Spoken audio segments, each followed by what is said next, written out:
welcome back to You Want to Do What with Dan and Julie. And today we have Paul, who started life, I believe, as a quantity surveyor and has now moved up to head of commercial. So I just want to introduce yourself and what do you do? Hello, name's Paul. So how did you get started in the sort of construction business and that area? Purely by accident, if I'm honest with you. At the time I was playing a bit of football and realised I wasn't very good. So I decided to get a job, basically. I went for 3 interviews at very different companies. London Underground, a supplier and a large main contractor. All 3 job offers came through, and despite the construction one starting out as a lower salary, it came with options to go to university, for that all to be paid for on a day release basis, and the long-term career prospects and ultimately money, which is one of my main drivers, was just far better long-term, which is why I made the decision to go into construction. And that decision started off as a quantity surveyor at that started off, yes, yep. Started for myself. It started off as a quantity surveyor, and the company that I was at the time was just starting to bring in a position called management trainee, whereby people similar to myself at the time wasn't sure what to go into. So you can go around numerous different departments. So started off in estimating. They can then kind of see what type of person you are. Are you office based, which is the estimators where they tend to be, or should you be out on site, almost kept away from the public a lot of time, which clearly is where I ended up. So there was that. So they said, right, no, you're a quantity surveyor. Other people I know have gone and spent time being a site manager, spent time in design, maybe with buying or sales, and then worked out what they wanted to do long term. The reason why I wanted to go with the construction element as well is that a lot of people go to university full time and come out with a qualification but no experience whatsoever. For one, I didn't want to come out with a debt. I couldn't afford to go anyway, and I thought, no, I'm going to have, by the time I finish, straight from GCSEs virtually, 7 years. I had 7 years experience and a qualification. Oh wow. So compared with people that were coming out of university and starting from scratch, I'd have all that behind me. So I ended up running sort of 4 or 5 different sites before people that I was going to university with that were doing it full time had even started working in the real world. So Oh wow, massive benefit to doing it that way then. Yeah. So for somebody who doesn't know anything about sort of quantity surveying, can you give us just like a general breakdown of what it is, what you actually do, what it involves? Yep, so quantity surveying is literally the quantities that a lot of people call as bean counters. So you work out your quantities of bricks, work out your quantities of concrete, if it's a concrete frame, for your foundations, whether it's decorating. You pull together something called a bill of quantities, which is slightly old-fashioned now, doesn't really get used anymore. Right. But then we'd go through, send that out to subcontractors to get them to price it, compare that with our budget, whether you make losses, gains. You'd then financially report on all those losses and gains every month, and you'll be placing orders, you'll be buying materials or liaising with the buyers, liaising with construction. You'll be costing for everything that's involved with a construction project. It sounds like you get involved in lots of different areas. You spoke about purchasing, design and all that. So you obviously have to be quite an outgoing and talkative person to be able to get on with these sort of people. So what sort of personality traits do you think actually benefit? You need to be approachable, thick-skinned a lot of the time. As I say, we do get labelled with a lot of nicknames. I won't repeat them all, but you do need to be astute. Yeah. Maybe hard-nosed some of the time to be hard, but also fair. Because if you're not fair with people, then you lose their trust, or you could end up sending their business under, which will ultimately affect you in the long run because you'll need to then go and find someone else to do that work. So you need to be reasonable and be a good communicator as well, horizontally. So people of at the same level and vertically, management or people that work in your team, internally, externally. obviously comes with a fair amount of responsibilities and talking to all these different people. It doesn't sound like it's, whilst you talk about making a bit of quants can sound a bit tedious maybe to some people, it does sound like there's a lot of variation, particularly from project to project you do, and no two are really the same. No, that's right. Albeit, quantity surveying is a trade, I suppose you could call it, that's always going to be needed, and a brickwork package is still a brickwork package, whether you're putting the bricks on the outside of a house or whether you're putting them on the outside of a school or a hospital. To a certain extent, just the number that you're paying for it tends to differ. But yeah, there's every day is different. Things will crop up that you need to deal with, or it could be that something happens out on site, you're going to have a delay, or a subcontractor lets you down, so then you need to there'll be claims against each other, bits like that. There are maybe a few days of a month that tend to repeat, so when you're putting reports together or something like that at certain periods, you'll end up going through and then just updating the last report you did, and then so that can be a bit repetitive sometimes. But one of the interesting things I generally find on projects that I work with, I quite like to be at the beginning of the project and at the end, and it sounds like you are with the project the whole way through. Yeah, from cradle to grave, from inception to completion. In the main contracting world, you tend not to be. So in the main contracting world, as I started out, when Swan came out to the companies that I worked for, and had the drawings, had everything ready, maybe even with a bill of quantities that was done by a PQS firm, they would come out and we would then price that, send it back, and then if we were successful, be given the contract. So we'd pick it up at that point. Whereas here, I can get involved right at new business stage when we get a site plan with a rough idea of what we're looking to build, and then we can kind of manage it through and coax it through and get the best result out of it, in theory, that we think it is at the start. So we sort of mentioned earlier a few personality traits of people you would need. But if you were hiring for maybe like a beginner sort of level role into the quantity surveying world, what are you looking for in that person? They need to. I'm slightly different when I recruit people, as Thomas will probably vouch for. I tend to go to the back of somebody's CV first. Okay. So if we was to use a recruitment agency, they tend to take off all the bits at the back, the good bits that I call it. So the hobbies, the interests, what you do outside of work. I then read the CV from the back to the front. So where they start, what they've done at school, what their work experience is, if they've had any other jobs before, and then get to their personal statement. Right. So that I can see, right, they've said that they like going for long walks by themselves and they want to be a hermit. And then on the personal statement, they say, I'm a great team player. So it's you go through and look at the CV first. You go, right, okay, I can see this person plays rugby in a team, and they used to, I don't know, be in the scouts or something like that. So you kind of go, yeah, no, they appear to be a good team player.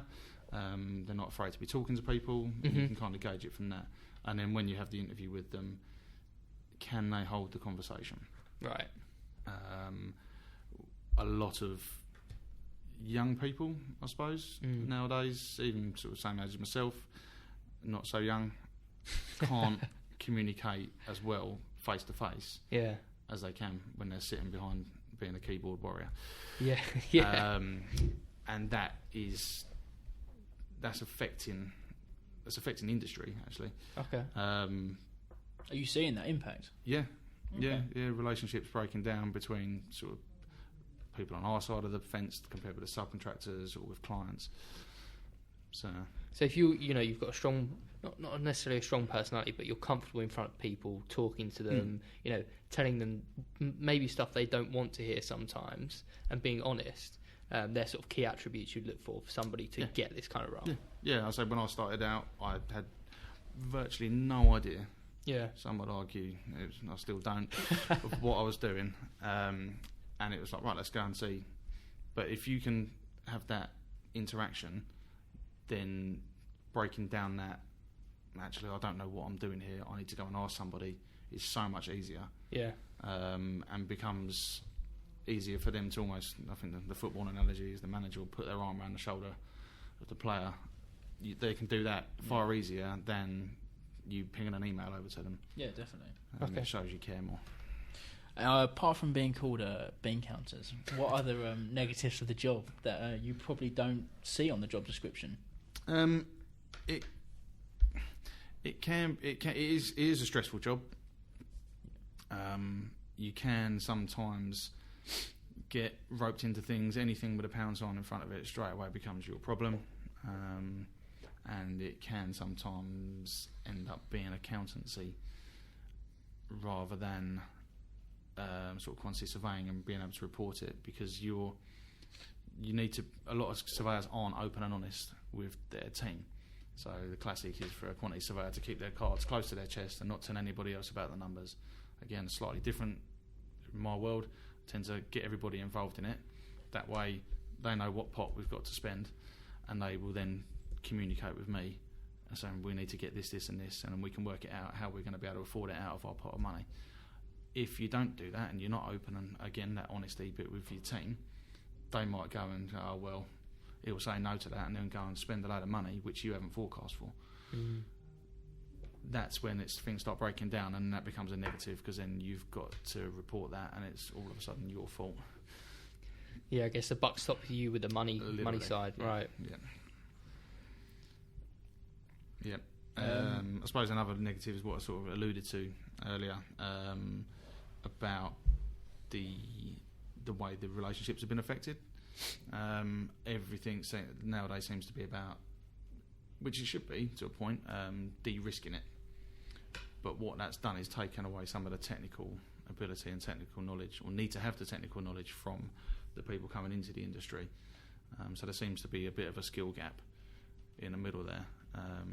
Could you give us an example of what do you mean by de-risking it? So if you're producing that bill of quantities that we said about earlier, so you go through and you measure the brickwork, or you measure the carpentry package, whatever you then send that out to a subcontractor, and they will go through and put their rate. So if they're supplying installation of the brickwork on face work, £100 a metre squared, and then they'll send you that back. Now what we do is send out the drawings. It's then the subcontractor's responsibility to measure that brickwork and come back to us with their price. So it's less on you. But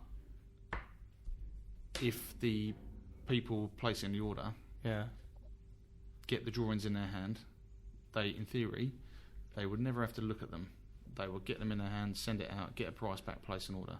So they're not then picking up that technical knowledge of how to measure the brickwork, what the package entails, have they included for the insulation, the wall ties, the mortar, everything that's associated with that package. Okay. So it can, at the moment, there's probably a 10 or 15, well, approaching 15-year gap of where people don't seem to have that element of technical knowledge, which is something that I'm passionate about trying to sort. So anybody that comes in with work experience, we make sure that they're getting that full experience of being able to pick up their technical knowledge on starting from the finishes packages. Work is slightly odd because you work backwards. You learn the easy ones first. So you really have to go through 2 or 3 projects before you get the full technical knowledge.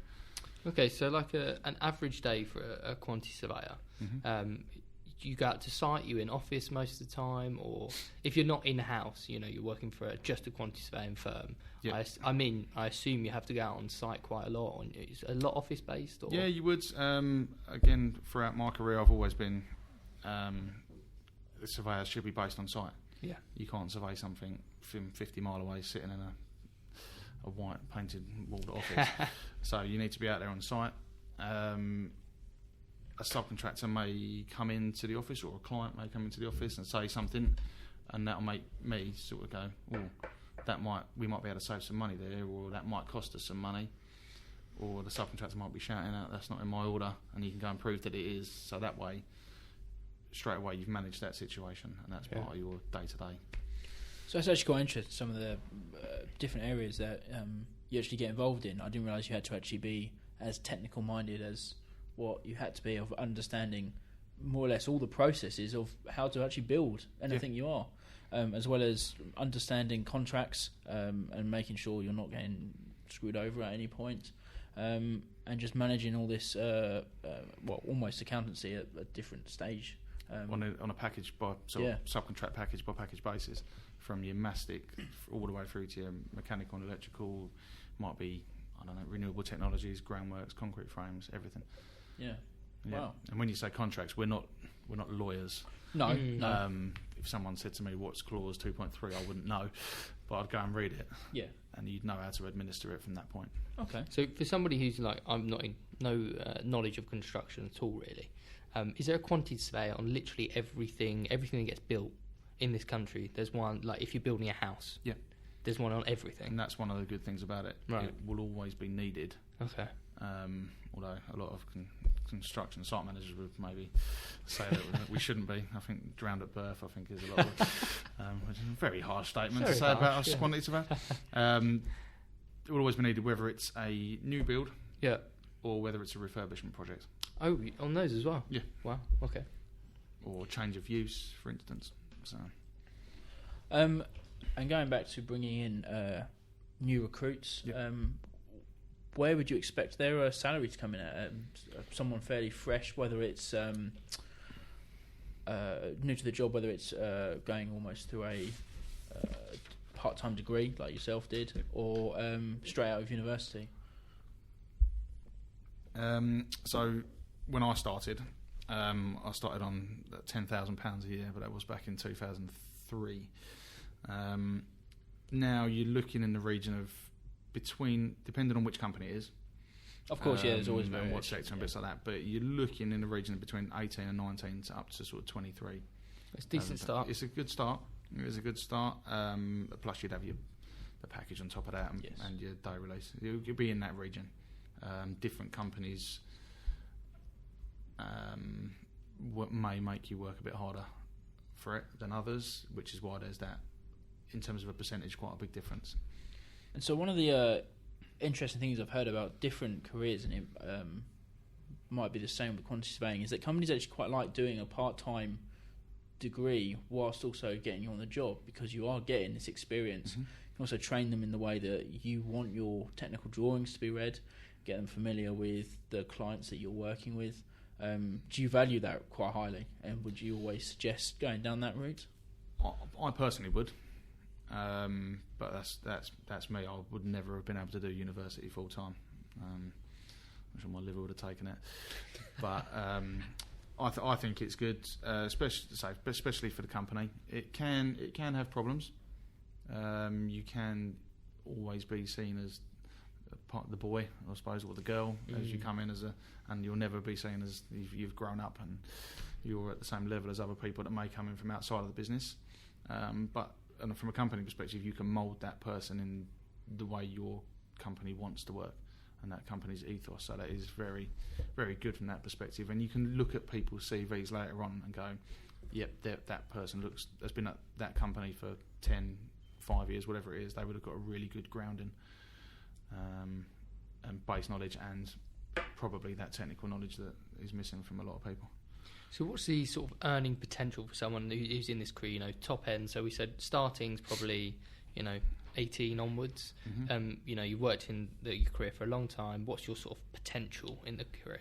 It depends how high up you get, I suppose. Some people will get to quantity surveyor level or senior, and that will be their level, and that's where they'll be happy. And if they go any further, it might break them. But I know you can get up to sort of commercial director. A lot of people on the commercial side do tend to make that step up from commercial to being a managing director. Yeah, having knowing so much about the process, technical, and the other things we talked about, you do have a really good overview of everything. Yeah. So you are quite in a good position to make that leap all the way up to the top. Moving up to the top, yeah, indeed. So I know commercial directors on 150,000. Wow, nice. You are currently the head of commercial for Essex, the company you're at. So what does that now mean? You being stepping up above above the core role of quantity surveyor and looking after, not doing any proper work, I think, is what it's been labelled as, which is why I said we have to be thick-skinned. Yeah, thanks. Yeah. What does it mean for me? Oh, what does this role day to day look like? I suppose you won't be counting bricks like. No, I have other people to count my bricks. Yes, No, it's more of a. I think the buzzword is more of a strategic view of things. So I'll be looking at the new business, getting the wheels turning, hopefully, on those, and then once that's going, stepping out and passing that on to a senior surveyor or a surveyor to come in and pick that one up and run with that while I'm getting the next one set up, and then just overseeing each of the live projects that are going on site, and then through the defects process as well. And obviously you have moved up for past quantity surveyor. So what do you think you did? Anything specific or that helped you move up, or I'm just passionate about your job and continued to be so? Yeah, there's that. Personal circumstances as well dictated that I needed to push on maybe more swiftly than I planned. But from the outset, and I'm referring back to the work experience people as well as the new people into the industry coming in to earn their money, I set myself targets, both personally, financially and career-wise. So something that I set out was I always want to be earning a minimum of 2 times my age. It was a weird one that I started out with. I thought, no, that's a good one to have. Or to say, right, I want to go in as a trainee quantity surveyor and I want to be an assistant within 2 years. I want to be a QS within 2 years after that, and then work up to the levels. I actually beat my targets by about 7 years to get into managing quantity surveyor when I was 28, I think. But that all came about from when I was around, I think it's just before I turned 19. A commercial manager, which is another term for some businesses would say senior surveyor or managing QS. He disappeared from the face of the earth for some reason, no idea why. Again, probably personal circumstances, and I put my head above the parapet and put my hand up and said, I'll run that job. It had a few comments to start with, but yeah, you kind of took the deep end plunge and went with it, and it went well. So from that point was given another job, and then by the time, again, that experience compared to those people doing the full-time uni who were still going to be there for another 3.5 years,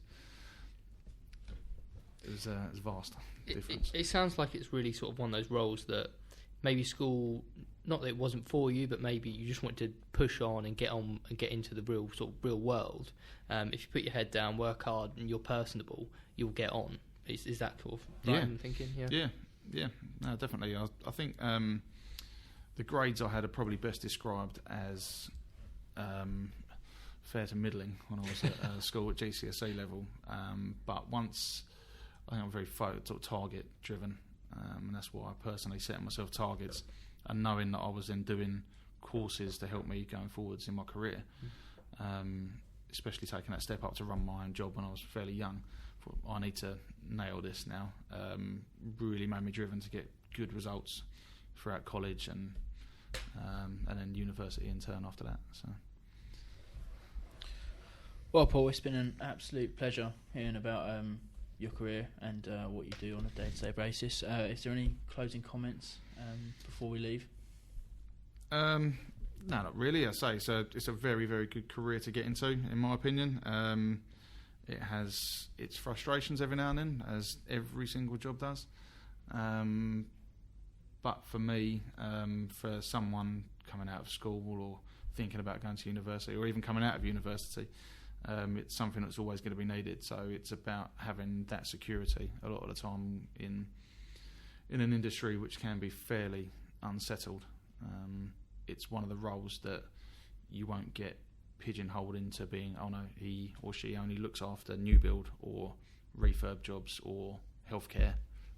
You can apply those skills to any building project, whether you wanted to stay in England or the UK, or whether you wanted to go abroad to Dubai. 10 bricks is still 10 bricks, and it doesn't matter where it is.